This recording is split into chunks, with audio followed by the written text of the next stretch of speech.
Math 1332, Chapter 3, Symbolic Logic, Section 3, Types of Statements, Video 4, the conditional as a disjunction.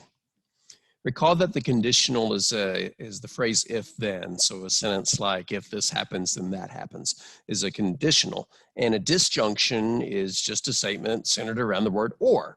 So how could there possibly be a relationship between a conditional statement and a disjunction? Well, by now you should be familiar enough with the rule for the conditional that, and let's highlight it here, P points to Q is false only when T points to F. In other words, the conditional is false only when the antecedent is true and the consequent is false. And, here's our truth table that we've seen several times up to this point. But let's take a closer look at the conditions that make the conditional true. For example, it's true down here. It's not the only place it's true, but it's true for those two clearly. And do you notice anything about these rows that's consistent? Well, it's not in the Q column, but it's in the P column.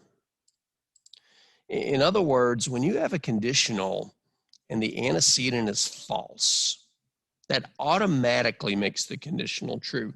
And the reason for that is a conditional is like a promise. I promise you, if this happens, then I will follow through and do something else.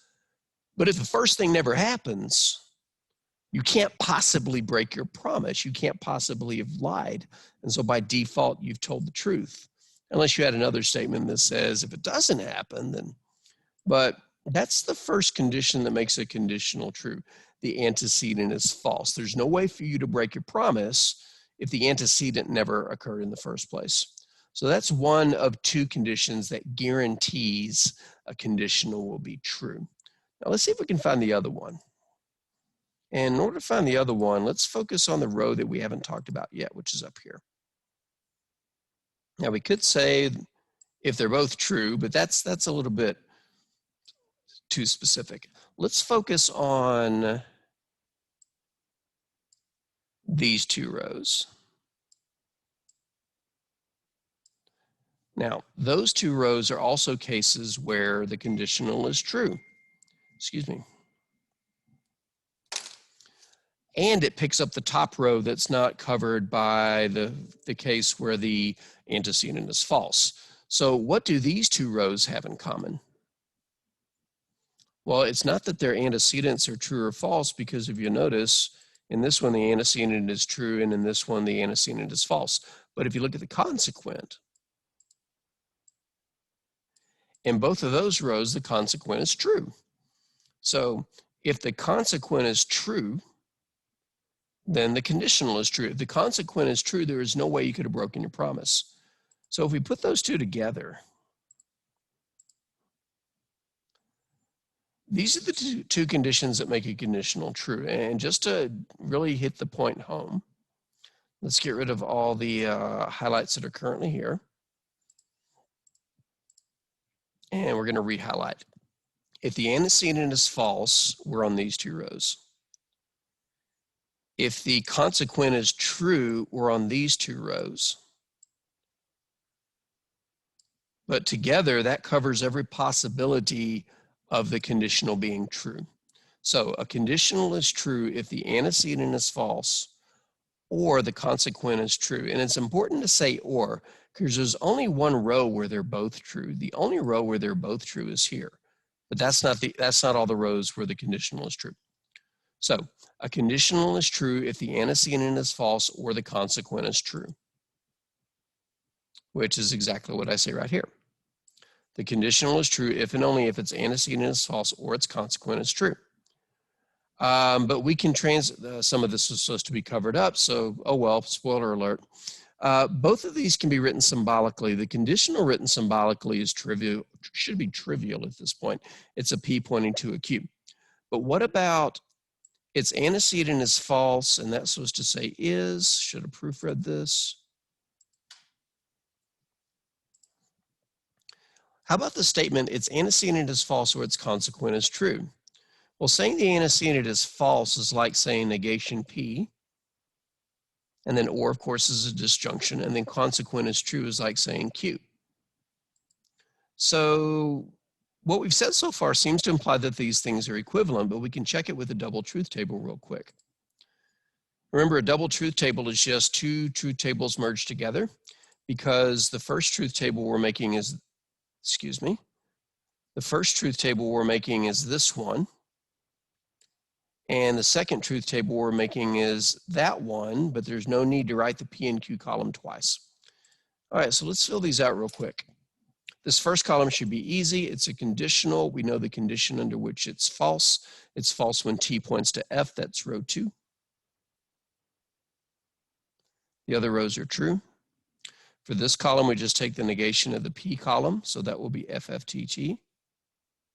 But for this last one, I'll slow down. Because for this last one, we need to look at both sides of the disjunction, negation P and Q, and play out the disjunction rule. We have some columns that we don't need to look at, so let me cover them up for a second. And on top of all that, our conjunction, the columns we need to look at are going from right to left. In other words, we need negation P pointing to Q. So we have to go this direction. I'm sorry, we're not doing a conditional there. What is the rule for condition? We're doing a disjunction, and the rule for disjunction is it's false only when both halves are false, only when all of it's false. So the only row where both of these columns are false is the second row. So that is the only row we write F. This is not all F, so we write T. These aren't all F, so we write T on both of those. And remembering that we're checking the equivalence of two statements, we need to look at that column. I guess I can uncover all these now. And now let's focus on the columns for the conditional and this disjunction statement. And notice that the columns match exactly, which means what we just said, that, and this merits a big O therefore. By the way, the 3-dot triangle, that's the symbol for the word therefore, you might have missed it in previous videos, is going to make its formal appearance and introduction in the next section of this chapter. So the conditional is logically equivalent to the negation of the antecedent or the consequent. Now, why does that matter? Because in words, it allows us to rewrite things. Because these are logically equivalent, this gives us the ability to rewrite any conditional as a disjunction and any disjunction as a conditional. So we can actually put this into action with real words and sentences. For example, we're going to rewrite this statement as a disjunction. If you go out with me, then I will buy you dinner. It takes a little practice to get this down, but it doesn't take that much practice. If we think of this as P pointing to Q, where P is you go out with me and Q is I will buy you dinner, then all we have to do is write this statement based on those simple statements. So let's write that down. The disjunction starts with the negation of P. If P is you go out with me, then the negation is you don't go out with me, followed by or. Remember, we're up here. We are up here. And then, get in there. And then just followed up with Q. I will buy you dinner. So the conditional, if you go out with me, then I will buy you dinner, is equivalent to you don't go out with me or I will buy you dinner. Because think about it. An or is true. An or is false when all of it's false. So if any part of it is true, then we're okay. If the first part of it is true, trying to highlight here. If the first part is true, then this conditional doesn't apply because the antecedent didn't happen and I don't owe you anything, I can't have lied to you. But if this is false, then I do go out with you, then I promise to take you to dinner and this has to happen. All right, let's try the other one. Rewrite the statement as a conditional. I am tired or I am hungry. All right, if we're going to do this in reverse, let me pause this and clean this up. Much better. All right, if we're going to do this in reverse, we need to look at this disjunction as this form, or Q negation P. Then we want to write P conditional Q. So let's see how that would sound. Well, it's a conditional, so it's going to start with if. And then we're going to write the statement for P. Now, what do we know about statement P? Right now, the only thing we know is its negation is I am tired. So if the negation of P is I am tired, then what is P without, what is the original P? Well, it would be the negation of I am tired, which is I am not tired. Then we just say Q. I am hungry. So it's really not that difficult to do. The trickiest part is doing or undoing the negation, but even that's not that bad. All right, and that is the conditional as a negation. Excuse me, the conditional as a disjunction.